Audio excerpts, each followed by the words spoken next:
Wah,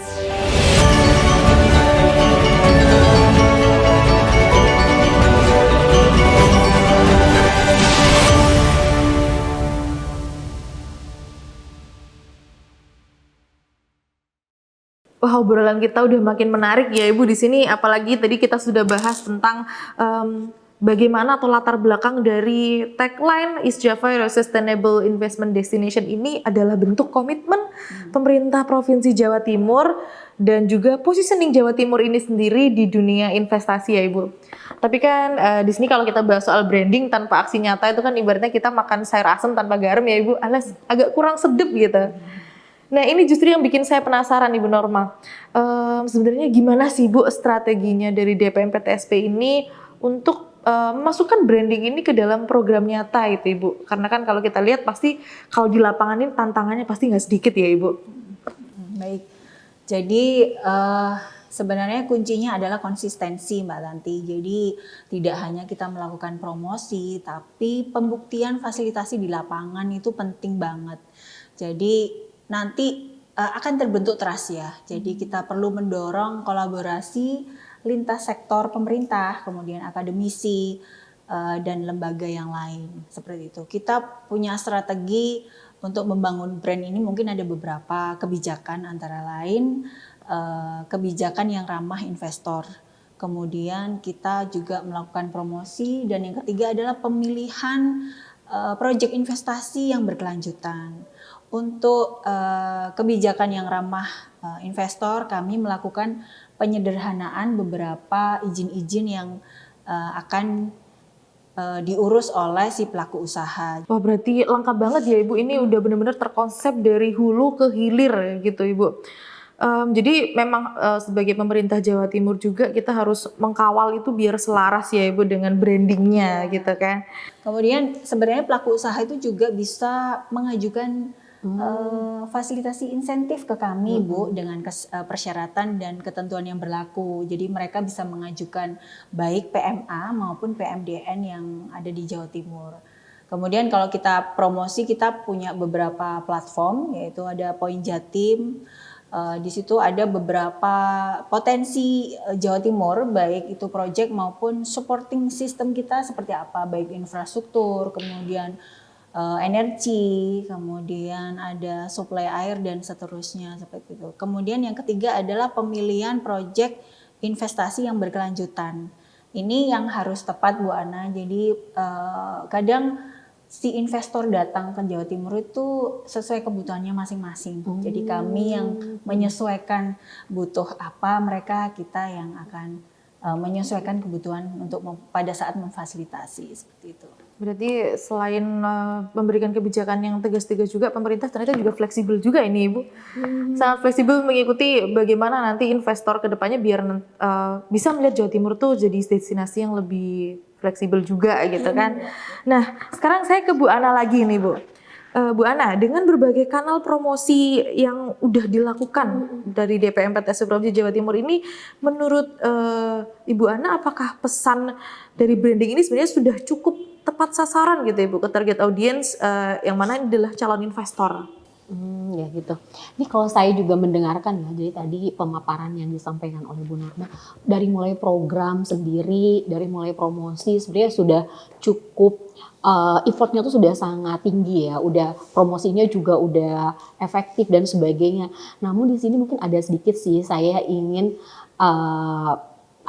mengutarakan atau memberikan pendapat sih menurut saya terkait dengan adanya storytelling gitu ya, storytelling, karena mungkin apa yang disampaikan sudah bagus itu kadang masyarakat juga nggak semuanya bisa tahu informasi itu, nggak semua masyarakat juga akhirnya bisa teredukasi apa sih itu, kan masih bingung ya. Betul. Khususnya saya juga kalau nggak ada di ranah investasi kadang bingung kan mau seperti apa. Kalau memang kita di area investasi mungkin kita masih tahu area-area itu, tapi masyarakat yang lainnya yang sebenarnya itu juga menjadi menjadi potensial yang cukup bagus untuk dibidik oleh DPP-TSP kan, bisa supaya ikut misalnya berinvestasi. Jadi ada mungkin semacam storytelling gitu ya, storytelling bisa dalam bentuk misalnya testimoni gitu ya dalam promosinya itu, di mana bagaimana pengalaman para investor itu merasakan gitu ya, merasakan bagaimana berinvestasi di sini,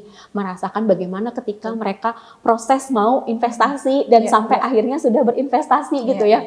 Nah, itu yang menurut saya itu harus disampaikan juga kepada masyarakat, karena terkadang di eranya sekarang nih, di era digital itu orang tuh lebih percaya pada apa yang disampaikan dari mulut ke mulut gitu ya. Ada Hasil testimoni gitu ya, Bu. testimoninya itu bener juga ya kata si ini, kata si itu kan gitu ya. Nah itu jadi mungkin pesan-pesan yang sifatnya dari storytelling, testimoni itu bisa dibuat gitu ya, bisa dibuat dan bisa dipromosikan ke banyak orang supaya tercipta sebuah kepercayaan bahwa oh benar ya gitu ya, pengalaman berinvestasi di Jawa Timur tuh begini gitu ya. Jadi orang juga akhirnya punya keyakinan, ada trust-nya gitu ya, ada trust-nya, dan juga itu lebih menggugah sisi emosional masyarakat nggak sih kalau misalnya kayak gitu. Maksudnya saya sebagai masyarakat awam misalnya yang oh begitu ya caranya. Tapi kalau misalnya kita prosedural aja dari pemerintah kan biasanya terstruktur administrasi yang prosedural gitu yang kayak Mereka belum ada bayangan. belum ya ada bayangan kok ribet ya kan seringkali kita sebagai masyarakat selalu awam gitu ya. selalu seperti itu. Nah maksud saya tuh gimana coba membuat yang pesan yang memang bisa menyentuh sisi emosionalnya dari masyarakat kepada masyarakat gitu ya. Personal Nah, gitu ya Bu. iya betul, salah satunya yaitu pengalaman-pengalaman yang orang yang pernah melakukan investasi di sini gitu ya gitu. Menarik sih Bu, saya suka banget itu dengan testimoni karena memang sebenarnya relate juga. Sebenarnya hal yang menarik mungkin kita kalau misal terbiasa kalau di pemerintahan ya Ibu kita terbiasa dengan menyajikan data, kita menyajikan angka-angka potensi Jawa Timur, tapi ternyata justru yang jauh lebih menarik dan lebih dalam lagi adalah ketika mendengar cerita di baliknya. Iya. Ibaratnya soft selling gitu ya Bu, pengalaman. Pernah nggak sih orang ada yang pernah nggak gitu kan, apalagi ini untuk area maaf Ibu, ada untuk area investasi yang nominalnya juga pasti besar ya Mbak, nominalnya besar, terus trust yang harus dibangun selain tata kelola ya, selain administratif, tata kelola dan prosedural dari proses investasi. Gimana sih setelah investasi, bener nggak nih ada keberlanjutan, bener nggak sih nantinya itu memberikan sebuah value bagi masyarakat investasi ini.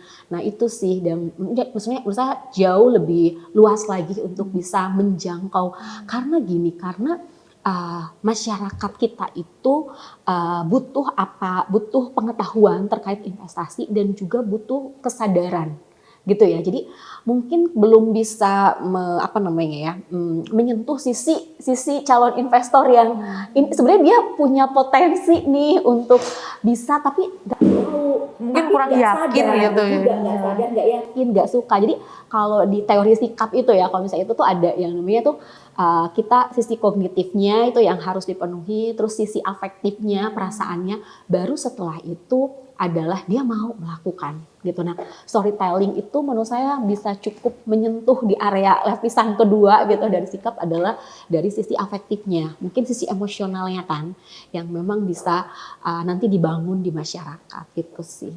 Menarik sih Bu, emang terkait dengan testimoni, dan ternyata sebenarnya emang sudah dilakukan ya ini Bu Norma ya, karena saya sempat dengar juga ada video success story dari perusahaan asing ya Ibu, perusahaan dari PMA, kalau nggak salah lokasinya di Probolinggo ya Ibu. Jadi menyambung dari Bu Ana, jadi kami itu kita sudah menyiapkan Bu, kita kemarin sudah take video untuk success story PMA khususnya. Waktu itu kita ngambil di Probolinggo, PT Kutai Timber Indonesia. Jadi dia asalnya memang PMA dari Osaka, dari Jepang. Jadi di situ mereka memberikan statementnya bagaimana mengurus perizinan di Jawa Timur. Jadi success story mereka. Jadi ketika kita melaksanakan bisnis forum di Osaka Expo kemarin bulan Mei di Jepang, video tersebut kami putar di situ di depan para peserta bisnis forum yang memang pelaku usaha dari Jepang. Itu menjadi kekuatan kami untuk promosi sehingga menjadi word of mouth ya Bu. Oh ternyata sudah ada nih perusahaan yang PMA khususnya Jepang yang sudah existing di Jawa Timur dan mereka kurang lebih sudah 50 tahun perusahaan ini Bu Ana, dan dia cukup sustainable karena dia punya program CSR setiap tahun memberikan bantuan bibit tanaman sebanyak 500.000 bibit tanaman untuk dibagi ke petani lokal. Dengan syarat hasil tanamannya nanti akan menyuplai PT KTI sehingga produksi PT KTI akan berkelanjutan. Seperti itu Bu Ana. Ya, relate sih dengan apa yang disampaikan ya, ternyata sudah dilakukan juga. Berarti ini butuh konsistensi komunikasinya aja harus terus konsisten, dan juga brandnya juga berarti kan sudah muncul gitu ya. Karena kalau kita ngomongin terkait brand juga kan kita ngomongin terkait makna apa yang diberikan oleh oleh DPM PTSP provinsi ini kepada investor gitu kan. Jadi orang yang investasi itu kan tidak hanya sekedar investasi, tapi dia juga ingin memiliki sebuah makna. Nah, akhirnya tuh ngomongin sebuah brand kan, ke brand itu bahwa kalau istilahnya para pakar brand tuh lebih ke sharing-sharing dulu baru orang tuh akan selling. Nah, sebenarnya ya tadi bentuk-bentuk promosi yang sudah dilakukan itu kan kita kan terus-terusan sharing gitu, dan salah satunya lagi menambah lagi di podcast ini kan kita terus sharing, dan semoga orang mau berinvestasi gitu ya, mau berinvestasi ke sini. Jadi memang kuncinya juga seperti tadi ya yang sudah dipaparkan gitu ya, saya konsistensi dari komunikasi terkait investasi kepada masyarakat itu juga penting supaya cakupan masyarakat kitanya juga luas ya, nasional dan juga internasional, karena ini kan banyak banget ya Bu ya yang memang berinvestasi. Tadi saya mendengar ternyata dari Jepang juga gitu ya, berarti potensinya tuh sangat luas Jawa Timur ini. Jadi waktu di bisnis forum itu Bu Ana, si pelaku usaha di Jepang nih, oh berarti sudah ada ya perusahaan Jepang di Jawa Timur. Oh ternyata mudah ya ketika mendirikan perusahaan di Jawa Timur. Ini jadi kekuatan tersendiri buat kami Bu Ana, seperti itu. Betul, berarti itu jadi brand identity-nya juga ya, bahwa mungkin nanti bisa dikulik lagi sih menurut tentang brand identity-nya yang dimiliki DPM PTSP Jawa Timur gitu ya. Karena itu ternyata dari berbagai negara juga sudah mulai investasi di sini gitu ya. Setuju banget sih Bu. Jadi di sini kita bukan cuma menjual potensinya aja, tapi kita juga ada membuktikan nilai-nilai yang diusung dari dinas penanaman modal ya Ibu. Menarik ini Sobat Invest, obrolan kita jadi makin dalam, tapi jangan kemana-mana dulu karena kita akan lanjut ke segmen berikutnya.